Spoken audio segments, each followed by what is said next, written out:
Hello guys, நான் உங்கள் mister Anmol. எனக்கு நிறைய பேர் டிஎம் பண்ணியிருந்தீங்க, என்ன ரொம்ப நாள் ஆளை காணும். நான் சில ஜனநாயக கடமையை முடிக்கிறதுக்காக ஊருக்கு போயிருந்தேன்.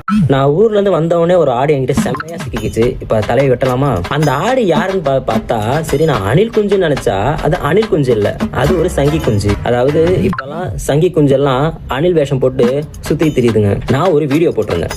அந்த வீடியோ கீழே நீ எதுக்கு பழனி பாபாவுக்கு சப்போர்ட் பண்ற அப்படின்ட்டு. டேய், உங்களுக்குலாம் பழனி பாபாங்க யாருன்னு தெரியுமாடா? 136 வழக்கு, 125 சிறைவாசம், 4 தேசிய பாதுகாப்பு சட்டம், ஒரு தடா சட்டம். அந்த டைம்ல தமிழ்நாட்டு அரசியலே தான் சுண்டு விரல வச்சிருந்தாரு பழனி பாபா. வேற நீ என்கிட்ட சொல்ற, நீ தமிழா இருந்தா ஏன் அவர் சப்போர்ட் பண்ற, பண்ணாதன்ட்டு. டேய், முதல்ல இந்த ஈழப்போர் பிரச்சனை வந்தப்போ இதை பத்தி மக்கள்கிட்ட பேசணும் முதல் ஆளு பழனி பாபா தான். அப்ப இருந்த மத்திய அரசு இதை பத்தி பேசினாலே 7 ஆண்டு சிறை தண்டனை சொன்ன, மரணம் என் மயிருக்கு சமம் அப்படின்னு சொல்லி பேசினார் பழனி பாபா.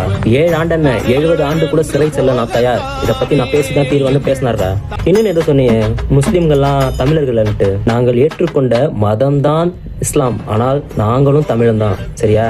உங்கள சில பேருக்கு, அதாவது அணில்களுக்கு சொல்றேன், பழனி பாபானா யாருன்னே தெரிய மாட்டேங்குது. நீங்களாம் உங்க கொள்கை தலைவரா எம்ஜிஆர் தூக்கி வச்சிருக்கீங்க. ஆனா அந்த டைம்ல எம்ஜிஆரே ஓட விட்டாரா பழனி பாபா?